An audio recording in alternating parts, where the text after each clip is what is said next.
Hi, I'm Tom Scioli, author of Space Opera Xanadax, Across the Unknown Dimensions of the Galaxy, new from Image Comics, in stores now. I'm also the author of The Twilight Zone, issue 2, coming in November. Get your pre-orders in now. And I'm also the author of Jack Kirby, The Epic Life of the King of Comics, which will figure into this video a little bit, and the author of Godzilla's Monsterpiece Theater, which from IDW, which is currently in stores. I'm Matt Zeoli. So yeah, Matt, we're doing a reaction video. We are watching Albert Pyun's Captain America, the sort of infamous Captain America movie, filmed in the late 80s, didn't come out until 93. 93, yeah. And again, like, basically what we're watching now is the Albert Pyun cut of this, which is available through the website Yippee-Ki-Yay Mother Video. There's a link in the notes below. Look at this! Look. So it's like cut a little different. It's cut a lot differently into what I would say is a completely different movie and a far superior movie. And also, it's become, this new version has become one of my favorite superhero movies of all time. Maybe my top superhero movie of all time. You can sort of tell how different it is now. What happened in the late 80s with this movie. Albert Pyun directed it. Is this the kid from A Christmas Story? No, but they're all, like, a bunch of the cast of Christmas Story is in it. Darren McGavin is in it. And Darren McGavin's wife in Christmas Story is also in this. She plays Steve Rogers' mom. They're like writing, it says like drink more Ovaltine. Yeah. I love the grainy look on this. So that's part of this, because Albert Pyun turned in his work print. Like he made his cut of the movie, you know, where it's like, okay, here's the movie. Maybe we'll add a couple things. Maybe we'll take a couple things away. You know, maybe we'll do. But this is basically what the movie is. And then the studio saw it, and they were like, no, this isn't it. And so from that point onward, they sort of took it out of his hands. They did some reshoots. They completely reordered it. You know, they changed the order of everything. So the movie we ended up seeing, you know, was something else, something that like is sort of infamous. We all know. But then this sat on the shelf all these years, and it's only been, you know, released now since Albert Pyun's death as a tribute to him. Like for years, he said, that movie that you all saw, that's not what I turned in. I turned in a different version.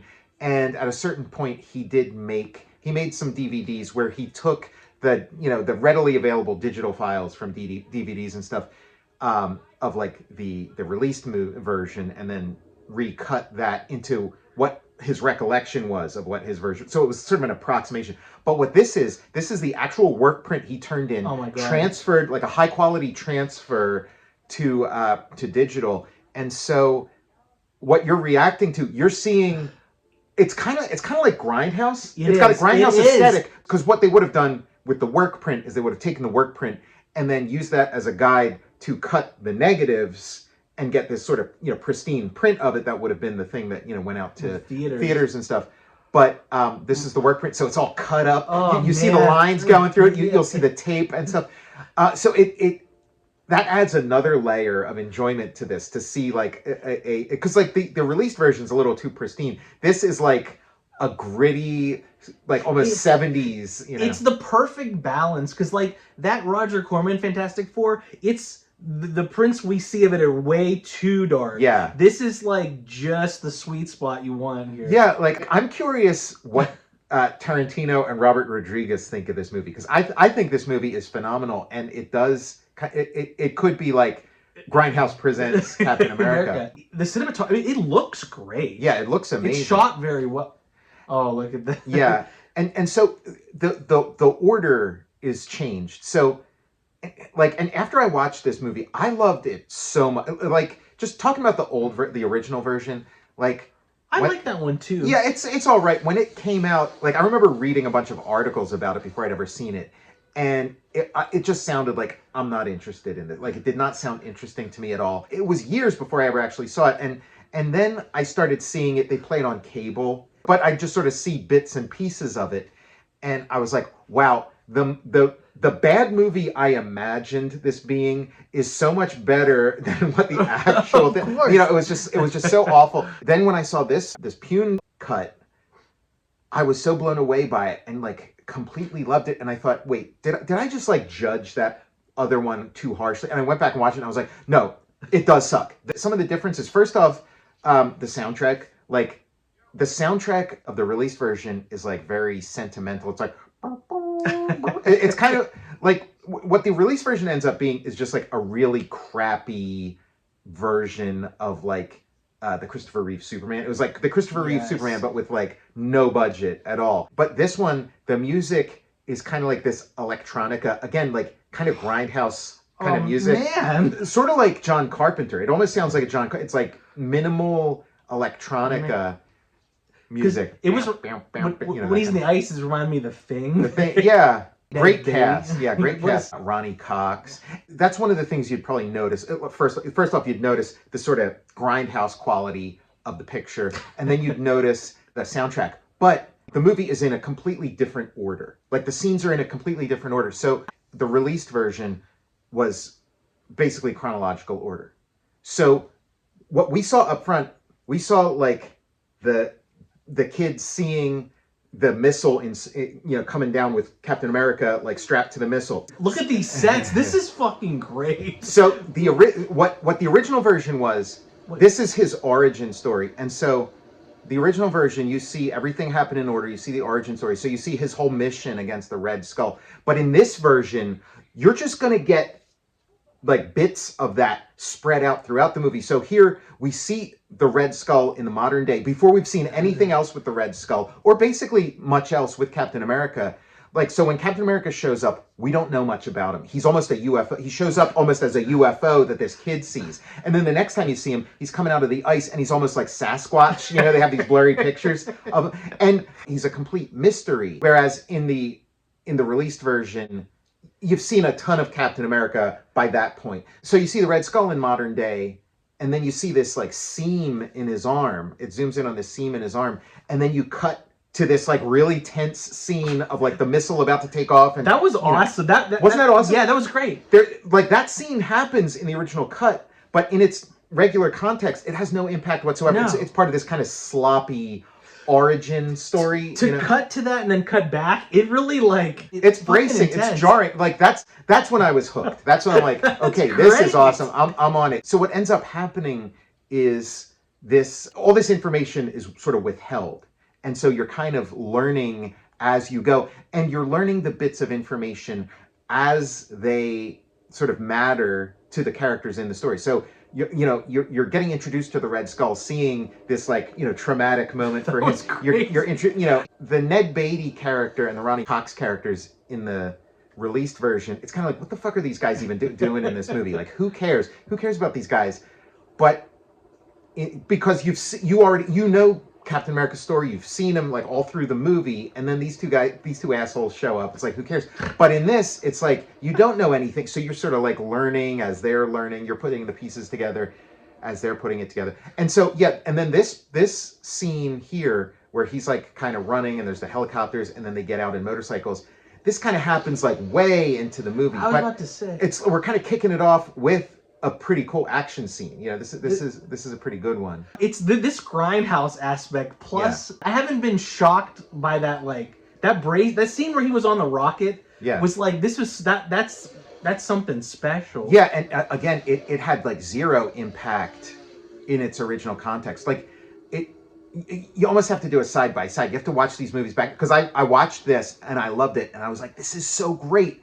And maybe the released version isn't as bad as I thought. Went back and watched it, and it's like, no, it's to me this is just like a lesson in the power of just basic cinema, that making smart cuts, and like, look at this. Man. Yeah, that's the other thing. I love the shield slinging. Like I love Tron. And I've always loved Captain America, and for that, like, I love the idea of like fights with a disc, And I love his suit in this. I think it looks great too. That's another thing that like elevates this movie for me. Like when I'm thinking about other superhero movies and how there are other, like, what this has is it's got a really interesting structure. The way it unfolds is just really compelling.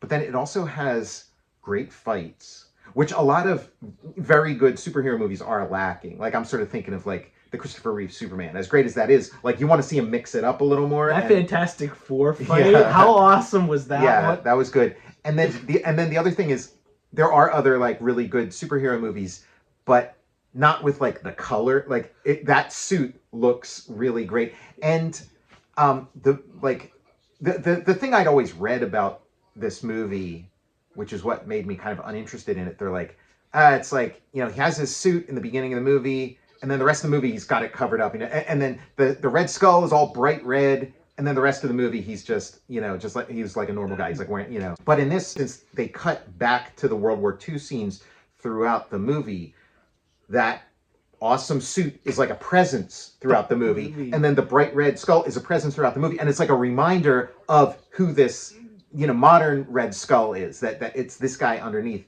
And so like my contention for this movie is that it has the best, this new form that Albert Pyun cut has the best third act of any superhero movie I've ever seen. It's got an amazing fight between the hero and this, and the villain, this amazing fight. It unfolds really great. And again, the aspect of cutting back and forth to this sort of central mythic narrative makes all the different characters' roles in it matter more. Like Darren McGavin's betrayal is like a deeper betrayal because they cut, you see his recriminations, he's remembering back, and like a lot of this stuff I never even noticed in the original version. There's like Billy Mumy plays this like army lieutenant, and then he's the same character as the Darren McGavin character who's now a general.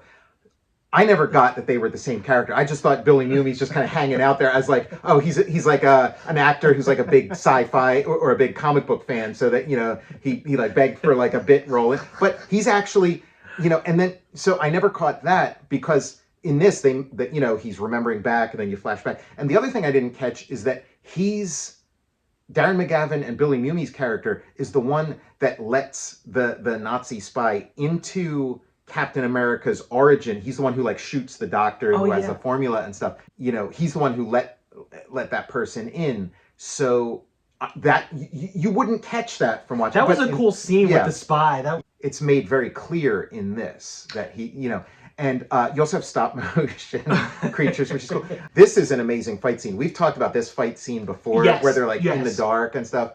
I love this fucking movie. Yeah, it is pretty great. As Steve Rogers is gearing up for this final mission against the Red Skull in the modern day, it cuts back and forth to like him gearing up for his big mission back in World War II. So you're cross-cutting. So, you're cross-cutting between these things. And then when he's fighting Red Skull in the modern day, Red Skull knocks him down. And then when he gets up, he's in World War II fighting the Red Skull. It's that kind of cut, like that's smart, and it's not conventional. And I can sort of see why the studio, when they got this back, they were like, we can't release it because it's like challenging. And so I could see why they'd be like, no, we want something a little like we want to sort of take you by the hand and walk you through this movie. But this is a very smart movie. It's kind of like Tarantino with True Romance. Yeah, True Romance. Yeah, exactly. They took his non-linear thing and made it linear, but to much better effect. But what Tarantino would say about like Reservoir Dogs and stuff like that, he'd say like every book you read is like usually not in chronological order. It's like a character's introduced, and then they tell you a little bit about this guy's background and stuff, and then you're back in the modern day, and then it goes on a little side journey, But movies were typically like almost always in chronological order, and he never understood that. He never understood like why is it that that's the default is to just do chronological order, and he always thought, oh, it'd be so cool to do a movie novelistically, more out of order, and that when people would do that and pull it off, they'd be like hailed as geniuses. And Tarantino was a beneficiary of that. That happened with him. And this is a movie that I guess is maybe either concurrent with Tarantino's earliest work or predates it a little, being filmed in the late 80s, where Albert Pyun was thinking along the same lines. And also that, like, if you're doing a low budget movie, like this is a micro budget movie. If you're doing I think the Fantastic Four had a lower budget than this, but if you're doing a low budget movie, you gotta use every trick you got to make this thing work. And and like a linear story just wasn't like, again, when you watch the released version of this, all the sets seem cheaper, the acting seems worse, the special effects seem worse because you have more time to sort of linger on it. Like this is how this feels bigger budget. Yeah, much bigger budget. The other one was, this is also the right amount of shabbiness. Yes. It's like the perfect amount of shabby. Like his suit, it's like definitely looked like somebody made it with this, kind of possibly with a sewing machine. Yeah. I fucking love this. And Matt Salinger's pretty awesome. He's pretty good. And you know what? Like, again, in the released version, he looks doltish. He seems very like out of it. But in this version, again, because you're not lingering as much and because you're like, Captain America is a man out of time, and he's waking up from cryo sleep. He's disoriented. So when you first see him in this movie, that kind of dopey look kind of works. He's got resting stupid face. Yeah, but like he doesn't look. He's a mouth breather. He's a mouth. Like, I can see why they picked him, because again, like there is something athletic about him, and he does seem like a man of action, kind of, and that Isn't he related to JD Salinger? Yeah, but it's just, acting is something else. So it's like, a great actor can communicate thought through gesture, through facial, and he's just not doing that, And again, so when you're just kind of staring at him for like hour on end, it's pretty rough. In the regular cut, it's like, yeah. But in this, where you're disoriented, the main character's disoriented. He's got PTSD. He's having flashbacks, and you're viewing all this stuff. Like it just works. Like all of the things that I would tell you is wrong with the regular cut, like, just isn't a thing here. Because you talk about, the ears on his suit are made out of rubber. Like, you don't even notice in this. The other version, you got plenty of opportunity to notice that kind of stuff. Or why is the Red Skull Italian? It doesn't even register. You're just getting carried along by the momentum. Red Scioli. There's a million things wrong with the sort of known version of this. But like, people say, oh, the Red Skull's Italian, and a little part of me is kind of like, make the whole cast Italian. Steve Ruggieri, like Captain America's Italian. Like Ronnie Cox's character, like, I couldn't give a shit about in the other version, but in this, you just get more of a sense of like, what his place is within this whole thing, and again, for him, it was like Captain America was like Close Encounters or E.T. or something. It's like this crazy guy that he saw streaking by, on a rocket when he was a little kid, and it stuck with him. And so here's Darren McGavin looking very much like Nixon, and he is sort of like a Nixon. He's kind of like a crooked. The guy who plays the Red Skull is really good. Great look. Yeah, and his acting is, when he's young Red Skull, he's kind of like manic. He's kind of like the Joker or something. But when he's old Red Skull in these scenes, he's like slower, and he's kind of doing a Lugosi. So this is where I'd say, like, this is where the third act starts, and this is where this is. Look at this. Oh, okay. My God. This is like, you're not going to find a better third act in a superhero movie. So now he's flashing back. So he's getting ready for this, like, mission. I'm getting final goosebumps. Mission. I know. Him putting the costume on the rocks. Oh, sitting on the rocks. Oh my God. And then you see the parachute. So now we're cutting back to World War II. So the point that he's at now in the modern day, this is the same point in World War II, where he's like embarking on his big mission against the Red Skull. This mission that's going to go horribly, that we've been seeing like little glimpses of. So he's meeting up with like some resistance fighters. And the reveal of his like his gloves under his uniform, like, and so you do see, like, you see the loss, you see the sacrifices made, so a couple like young people who are sort of victims in this. And then now we're cutting to the sort of base that he's trying to infiltrate.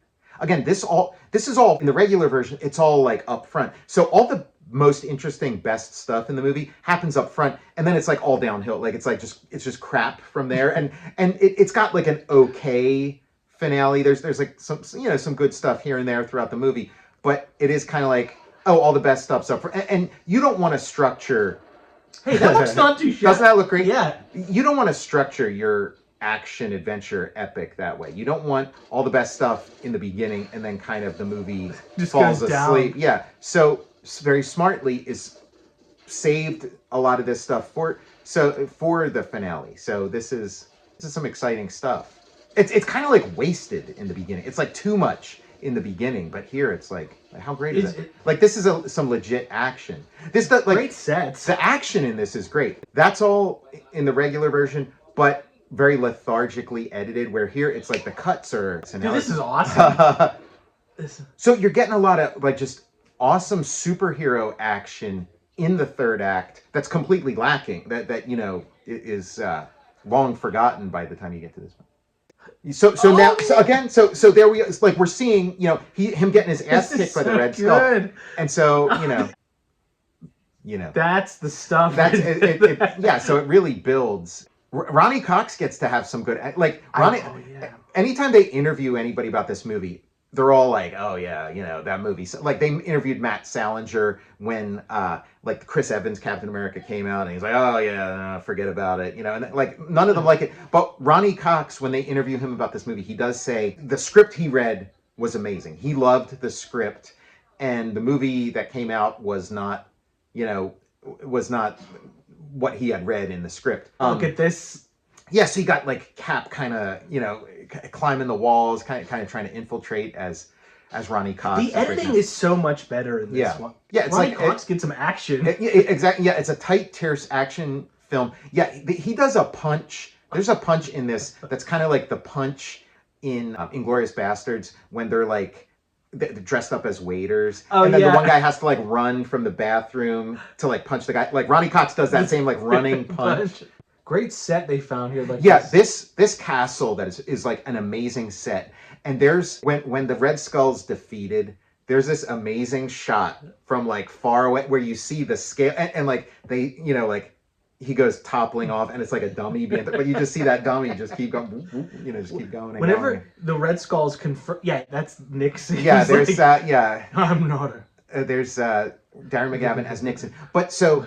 This part's complete. So he's just looking around, looking guilty. So in the regular cut, it's like, what's going on here? But then we cut back to like that, you know, the secret base where they're building Captain America, and that guy he's smoking a cigarette with. That guy's the guy who like is the Nazi spy who killed, and they're just kind of giving each other looks and hanging out and smoking a cigarette. Like they're in cahoots, and that's not spelled out at all in the regular version. You know, the Billy Mumy Darren McGavin character is like the Judas Iscariot of this whole thing. Like he's the guy who like betrays you know, his country and like from day one. Because in the regular version you kind of like, oh, you know, the Darren McGavin character is like, you know, old and he's, you know, corrupt. It's like a fall from grace maybe or whatever. But no, he's a shitbag, you know, from day one. And here he is. You know, again, like you're connecting the past with the present in a way that just makes every bit of this thing stronger, and it respects your intelligence, you know. And so now we're back to him. So that's what this means to him. He's remembering his, like, you know, the big like initial betrayal that he did. That betrayal in the lab is what a scene. I'm glad that and like surrounded. And you saw, like, earlier in the movie, you saw, like, you know, the gunshot, and so, like, you saw the effects of it, but then here you see, like...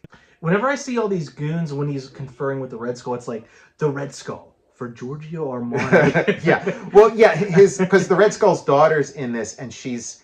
How great is that? Oh, my God.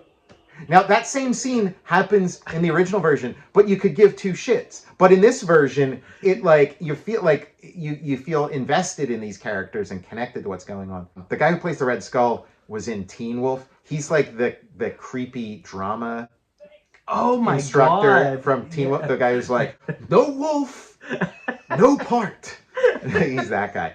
But he's great in it. Like, he should have gotten an Oscar for this. Again, you know, like, he's so good. And he plays the Red Skull two different ways. So when he's young Red Skull, he's like manic and up. And when he's, you know, 70-year-old Red Skull or 60-year-old, whatever age he's supposed to be, he's like, Captain America, it's good to meet you. And look at this. Look at all this stuff, firing the guns.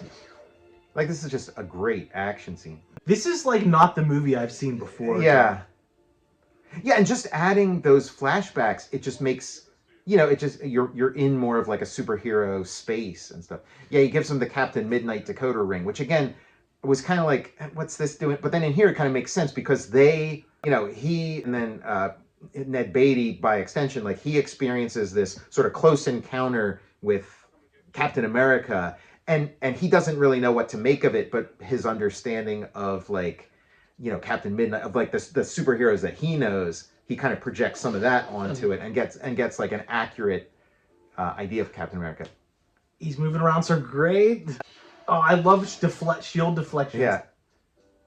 That's great. The soundtrack was like Field of Dreams in the release version, but in here, like, don't you like all that electronics? Oh, yeah.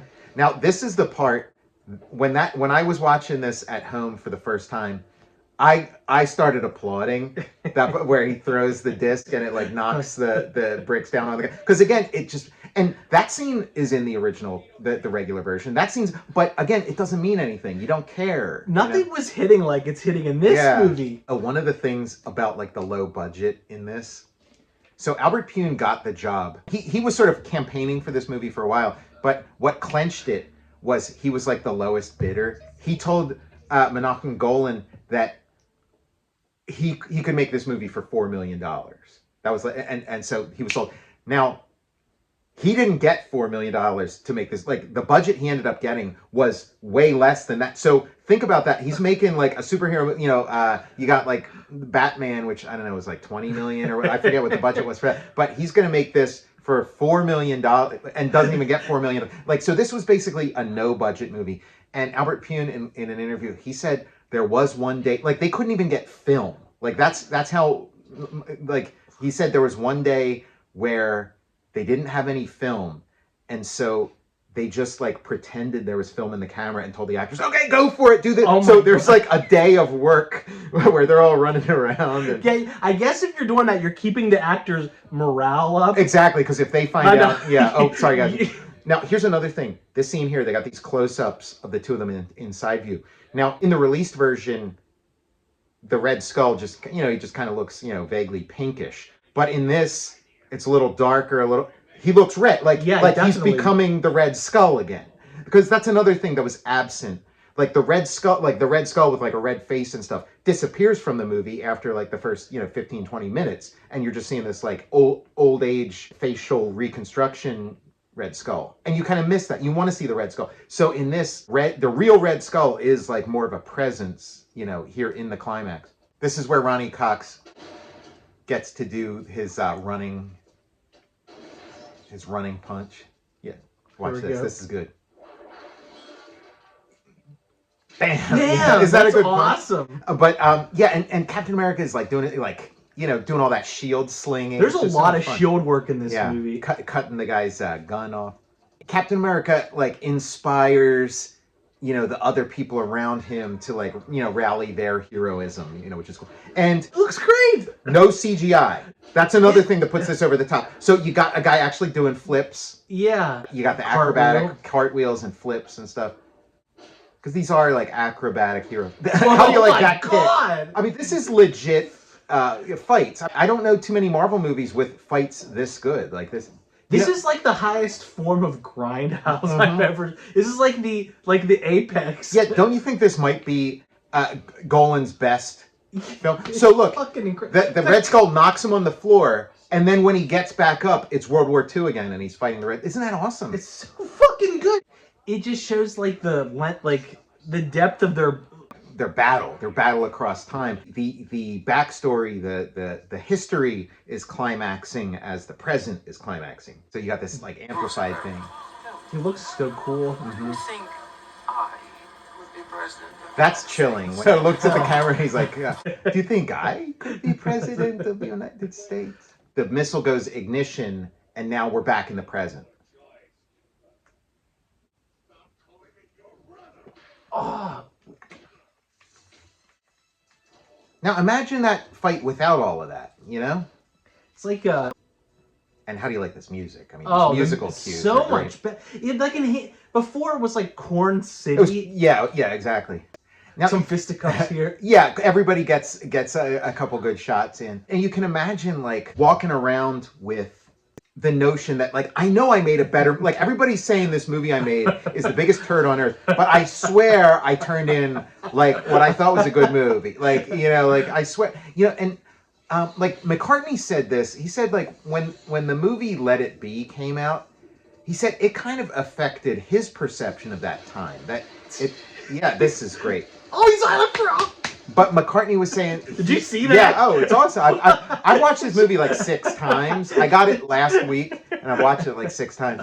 But McCartney was saying that his memories of that time were like a lot darker because of the movie. And when they released that new version of it, where they showed more of the, you know, more of the outtakes and stuff, he saw like, oh, we were having a great time. Like, that was actually a great time, but he let that movie color... And I feel like Albert Pyun, maybe that happened to him too, that he thought, maybe I didn't make a good movie. I thought I made a good movie. Head. Yeah, but maybe I didn't, because everybody, you know. But here's the proof right here. He made an amazing movie. And again, he made an amazing movie. In my opinion, one of the best superhero movies of all time. And superhero movies are very important to me. Maybe the best superhero movie of all time. Like I'm still doing that math in my head, but it could be the best superhero movie of all time. I forgot about the piano up on the flat. Yeah, the piano again in the existing cut, it was like, what's up with all this piano stuff? Who gives a shit? But it works in this. Now there were reshoots that ended up where they made it a little more melodramatic and just, you know, whatever. But he has this piano, and when the fascists came in and took him away when he was a kid, you know, he's like playing the piano, and then they bust in and come in. And so throughout the movie, the old man Red Skull is trying to play the piano, and he can't.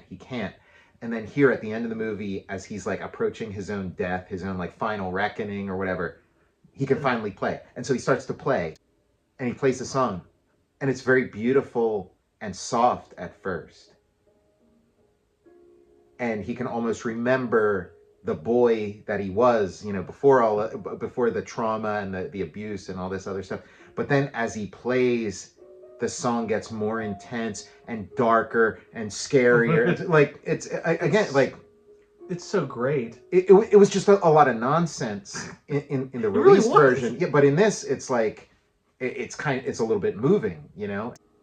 See, look at the grain. Yeah, Tom, this is fucking. This is fucking brilliant. I'm putting this in the Holy Trinity.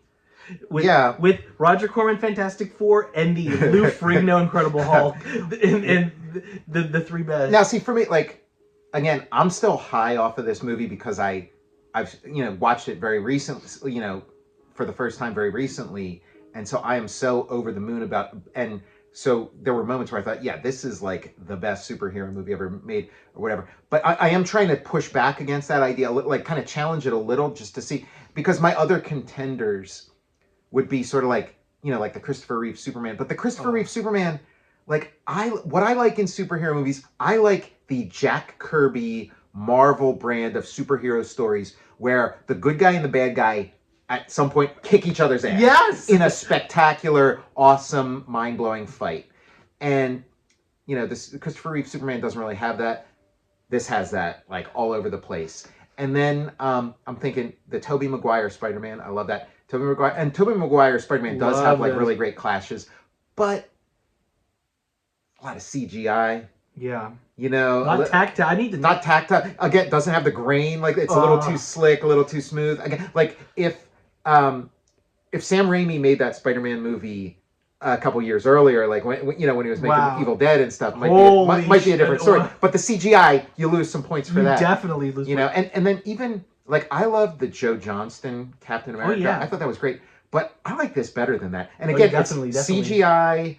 Great fight, and this actually means something. Like the again, I don't want to put down the Joe Johnston Captain America because it's great and I love it, but you know, it's got kind of some of that sort of like Marvel Disney slickness, a little too clean and stuff. Where this movie's down and dirty. It's down and dirty. The Grindhouse element, doesn't it just like put it right over the top? So here's that fall. He just goes because look at that amazing set, not a set, but that amazing location. You've got this like great castle on the top of a mountain where you could just send your villain going, whoa, you know. The shield play in this movie. Yeah. That's what you want to see. You want to see Captain America use the shield. Right. Yeah, you want to see Captain America do Captain America stuff. I don't know. It just, you know. Yeah, he doesn't look like a dope. Even like that streak. Oh, I love this. It's interesting to me also the way this story, like the story within the movie, mirrors the story of the movie, because it's like Captain America goes on this mission.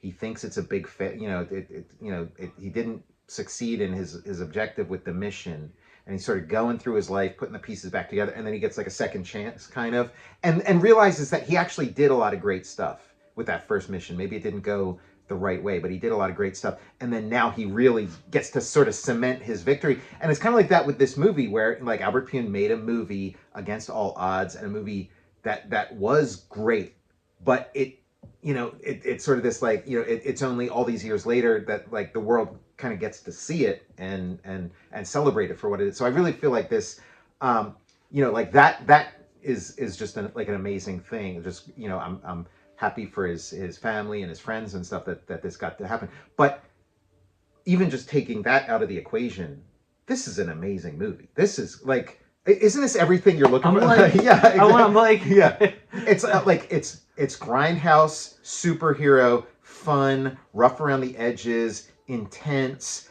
risky, a smattering of stars. Yeah, some great stars, some great acting, like a compelling forward momentum, and then this sort of like low budget ethos. It's like, yes. this is a confluence of like a lot of everything that we love on the Total Recall show. This score too, Tom. Yeah. That's huge. There's this song at the end, and this is not the song there's like a more sort of sentimental song at the end. This one, this sounds like Peter Gabriel or something. So I don't know if it's Peter Gabriel or like a Peter Gabriel sound. Like, I want to find what the song is, because it is a good song. But when I do a search for like the song in the end credits of the Albert Pyun director's cut of Captain America, it just keeps sending me back to like the song that's at the end of the the regular version. If anybody knows, let us know. Yeah, what this song is. But yeah, it also cements it more in sort of like the 80s, and and it even feels a little bit 70s too. It really does. I'm seeing it again for the first time. Yeah, so it's also kind of a couple of things like we've been discussing on the show in general coming together, because it's like we've talked about this movie before, and we've talked about how there are some cool shield slinging moments in it, and that like my contention with this movie was always like, you could edit this down to like an amazing like 30-minute Captain America TV episode or mini movie or whatever you want to call it. Like, there's enough here to find out that like there's actually like a 1.5 hour or whatever version of this that is like incredible. It's huge. What did you think of that third act? Like, third act was it was nothing like I saw. It felt like in the original it was dragging on. Yeah. And it was just like it was like aimless. Yeah. Well, also like, because like those scenes where you got Darren McGavin and stuff, and he's kind of looking kind of guilty. Imagine that Darren McGavin looking around looking guilty, and then he just walks away. You know what I mean? Like, without the flashback. Like, what the fuck is that? Why is Darren McGavin walking around like scratching his head in this movie? It's like, because again, there wasn't any reason for it. He really was Nixoning it up. The assumption was that this movie's like sort of close to finished. Maybe we'll add a little bit of this and that, but I think it's perfect just as it is. There's only one sort of like technical glitch in the whole thing. Is like there's just like for like a second or two, Ned Beatty's dialogue drops, like, and that's it. Other than that, it's like it's all there. And again, it's got the cuts and the grease and there's also one part where there's like a little bit of leader showing, but again, it's like makes it. You could play this with Planet Terror, Death Proof, and Captain America. Yeah. It fit, even like, because there is like some bad acting and stuff in moments in this, but that's part of the Grindhouse experience. Like the Tarantino and Robert Rodriguez Grindhouse movies had that built into their formula too. Like, and they're very carefully trying to like, how do you get like the right kind of bad acting? And this has that. This has the right kind of bad acting. Yeah, they got it. I could like throw this on again. Yeah, I've watched it like 4 or 5 times. Well, I'm planning on ordering it. Yeah. Yippee-ki Mother Video. They're doing God's work. They are doing. Like, I'd heard about this movie, that there was a director's cut of this. I'd heard about that for a while, but never thought, because it's like, who gives a shit? Oh, a director's cut for a piece of shit movie? Like, who cares? Oh, yeah. I didn't know it was this. And what got me to actually, sit up and buy it was. How'd you stumble? It was the Secret Galaxy, Dan Larson's YouTube channel, Secret Galaxy. He did an episode. Like I saw the thumbnail, and it's like the '90s Captain America. Holy shit. And so I'm like, okay, I got to check this out. And he really made the case for it. Like, it's a completely different movie, different order of scenes. It actually hits and means something. So that was enough. Again, I was still skeptical, but that was enough to get me to be like, okay, and he had the link in it. So I'm like, okay, let me order this. I went on the site, I ordered it, and then I went to New York Comic Con, and then I got the notification that it was delivered. And I was like, I was kind of like excited, even though I still was not like it's like, okay, let me see what this is. I was still excited, and when I got home and watched it, I was blown away. When you say like, oh, this, the Matt Salinger Captain America or whatever, when you say it's like, oh, this is like maybe the best superhero movie ever made, it's like you're saying up is down, left is right, day is night. You know what I mean? It's crazy. It's going against all. It's fucking crazy. I'm telling you, it's true. Like, you just so what an amazing feat that is for, again, like I've talked about. I did another video about this, and I've tweeted about it or whatever. But it really, I've never seen a movie in its director's cut redeemed in this way. Anytime there's a director's cut, it's like, oh yeah, that's okay. Or, oh yeah, I do like this director's cut better than but I've never seen one like this where a movie went from shit to gold. Tom, the another one that's kind of like this is the Alien 3. Okay. Assembly cut. Alien 3 assembly cut is so much, I think it's better than the theatrical version. Okay, I got to check that out. We got to watch that one. Well, because after I saw this, I was like, let's see the Josh Trank Fantastic Four director's cut, because he that was the thing that he said that got him into director's jail or whatever, was when he said, I made a version of this movie that I stand by, and what they're releasing is not it. So I want Josh Trank has since said yeah, I'm not looking to do a Snyder cut or anything like that of my Fantastic. He's kind of but I want to see it. Maybe it's like this. Maybe it's maybe it's going to blow my mind. You never know. Anything's Trank, possible now. Yeah, exactly. This has renewed my faith in everything. That miracles can happen. when I think it was Al Michaels, when he called the Miracle on Ice. Yeah, he's like, it's like, do you believe in miracles? It's because this has done that. This is a cinematic miracle. I love a redemption story. And this is a beautiful one. Yeah, anything's possible now. Yeah, and Dan Larson from Secret Galaxy, he stopped by my table at New York Comic Con, and we were talking, and I told him I saw your video about Captain America, and I ordered it immediately, and it's waiting for me at home. I cannot wait to go check it out. I've got to order it because it's dropping. There's only 200 copies left. Well, that's the other thing. This is an amazing movie. Everybody needs to see it, but it is sort of how do you let people know that? Because it is as of it seems like it's doing well as sort of this niche thing that super fans are into, but I feel everybody's got to see this. I'm already putting thought into trying to arrange some kind of screening of this here in Pittsburgh, because I'm sort of thinking different ways, but it's the library, they have their different AV rooms, they have their different setups with pretty nice, large TV and stuff where they can show things. And the library also signed this agreement with a bunch of the major studios where they're able to have screenings of various movies. They've signed. So and MGM is the owner of the Captain America movie, that release, the one that came out in 1993. They are a signature to this agreement that the library has.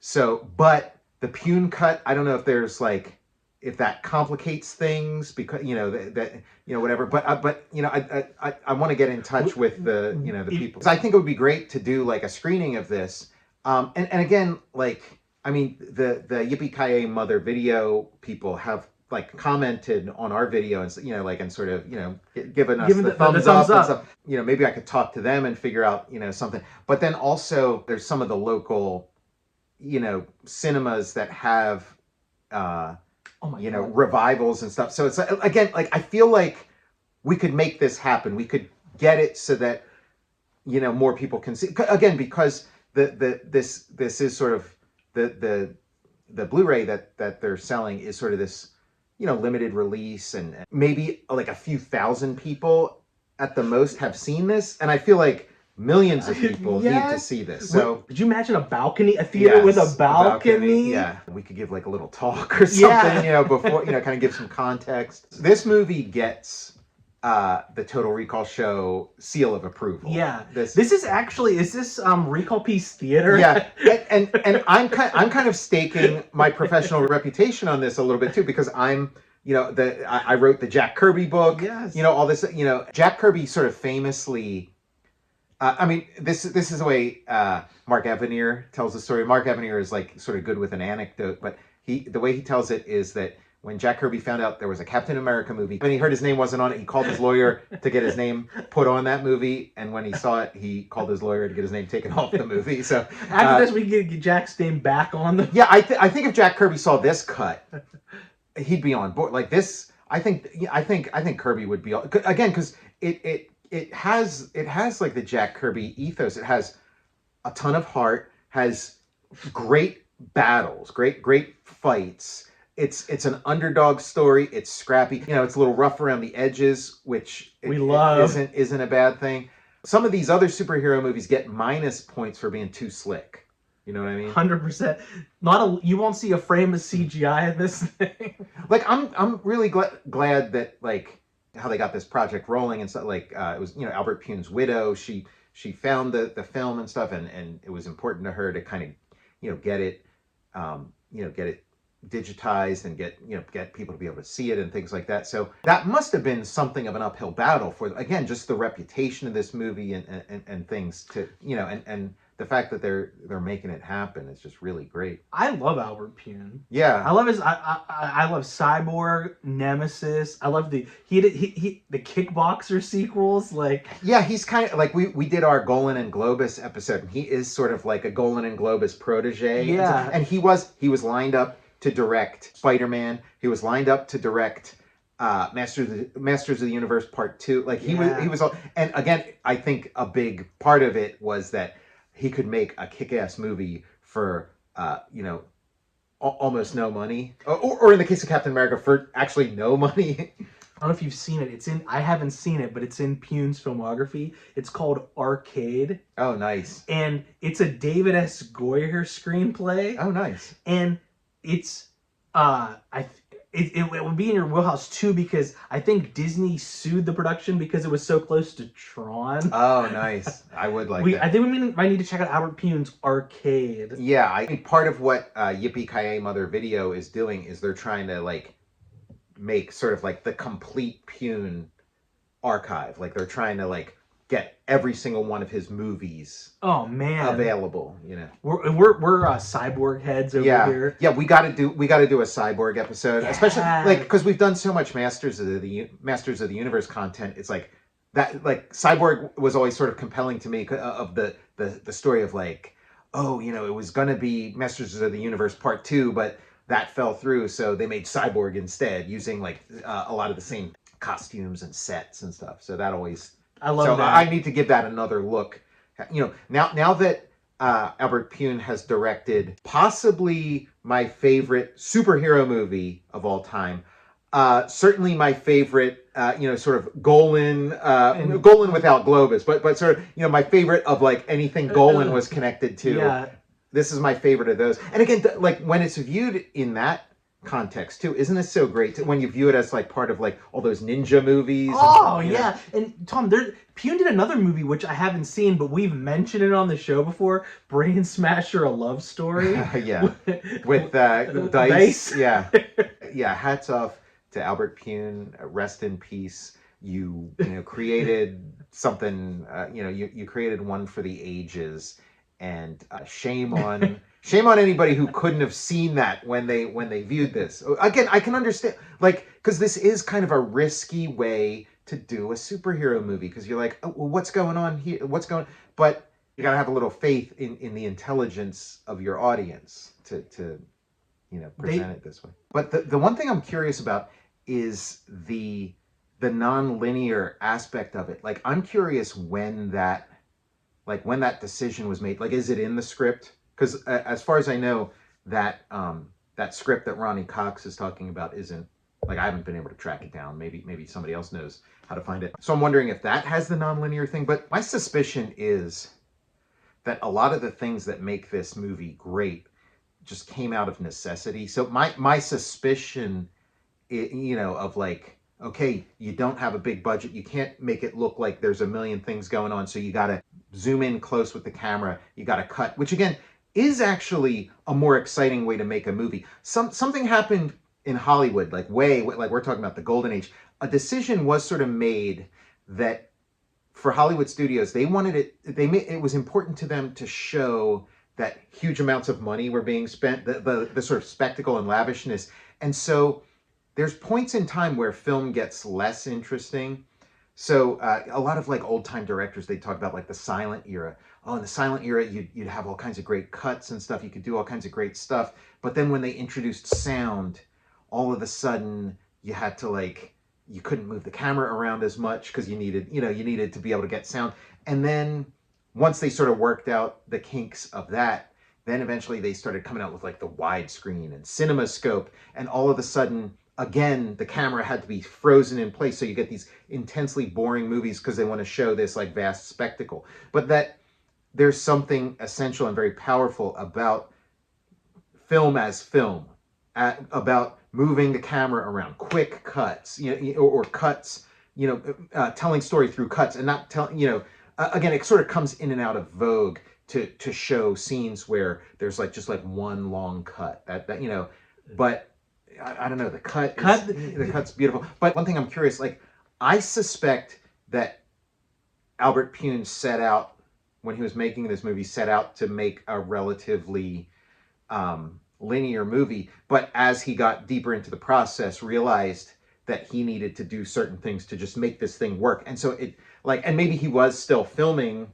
when he made this decision, but that it was a decision that he came to as a necessity, that the only way I can really make this thing work is if I make it into a mystery, withhold information, show things out of sequence. And again, made a movie that is way more compelling than, most sort of, traditionally plotted superhero movies. Who was the editor on this?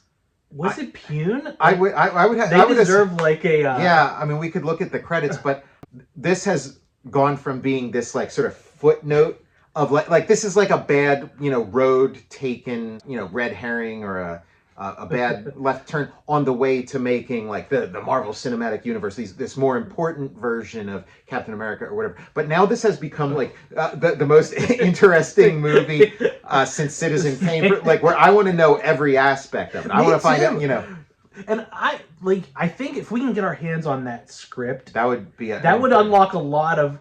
This non-linear thing is right there, but again, that's such an essential ingredient to making this thing work. So I am curious how it came about. But I do love when, and that's sort of the power of low budget and DIY, is your back's up against the wall, and then you come up with these brilliant solutions. So I do wonder if it was a back against the wall kind of moment, and it's oh yeah, we need to do this.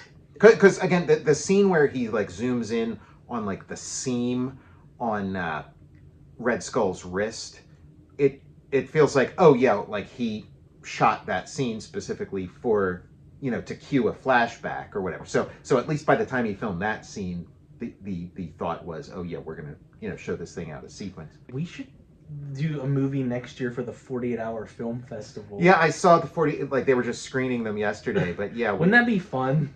It's about time. We've been wanting to do a Total Recall show production. So yeah, I'm on board for that. Let's do it. The low budget ethos. I haven't been this blown away by like a flick in a long time. Like the Grindhouse, that juicy dirt, like yes, but dripped over like it. I would love this if it was really anything. Yeah. But for it to be like drizzled over Captain America really is like.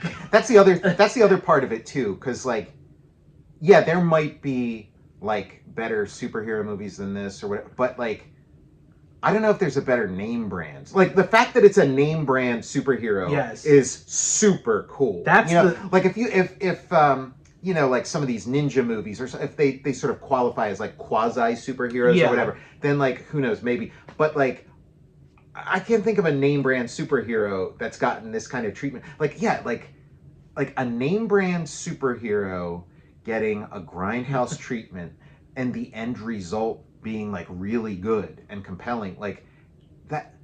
You couldn't make this movie tomorrow. You know what I mean? Like this movie could only have been made at that time under those circumstances, and it's like it's a gem. It really is. I'm so glad this thing exists. Yeah, because it like you said, if it was just like you know, action guy, it wouldn't hit because it's Captain America. Yeah. Like, I just can't believe what I'm seeing. Yeah, exactly. I can't believe what I'm seeing. To make Matt Salinger like pop. Yeah. Because you're right, in that last one, he's just like hanging out on that like castle, like breathing through his mouth. There's like a bunch of memes that came out of the movie and stuff, and like one of them is like where he's like, hey Mr. President, thanks. You know, like, and again, that exact scene and that exact moment is in this cut, but it works. Like it means something. You know, where in the other one it's like come on, dude, you're embarrassing yourself. Close your mouth, the fly. You'll catch more. Yeah. We'd close that fly catcher. I wasn't sure that Matt Salinger had teeth because he's like. But again, I don't know. Like, you know, he looks good in the costume. Like he moves. He seems athletic.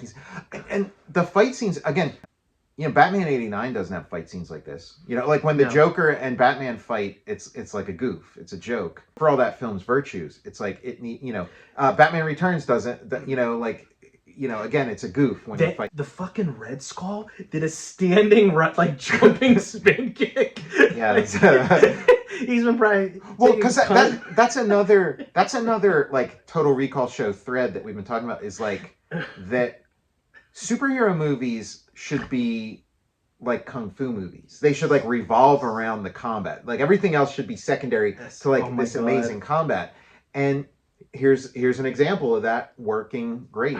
Because I mean, Albert Pyun is like in large part like an action director and does like, and that's what he's in it for. Like he talks about how that's like his favorite part of the whole soup is like, you know, making some cool action, some cool fights. And this has like, and that's the main thing I'm looking for from a superhero movie is like, just give me some good action. Like, let me see, you know, the hero and the villain duke it out in an interesting, exciting way.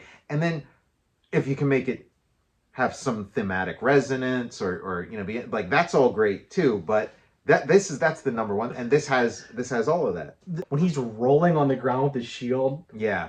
What a great, that's so awesome. Yeah, and a lot of that stuff is in the regular cut. But again, when you take the World War II stuff out, when you don't disperse the information in the right order, it doesn't register. And that kind of stuff is what I was thinking of when I said, oh, you can make a really great half-hour Captain America out of this, because there is enough really cool action and shield slinging in this. It's just not presented in the right way. I'm still thinking the thing that's playing over my head is cutting from him screaming on that rocket. Yes. Yeah, like I can't like. I'm like, this is the best jump cut since 2001: A Space Odyssey. You know? Yeah, he's like, I was like, shit, dude, this is great. Yeah, I'm glad we got to watch this. I'm Tom Scioli, author of Jack Kirby: The Epic Life of the King of Comics. You know, that's Jack Kirby, the co-creator with Joe Simon of Captain America. You know,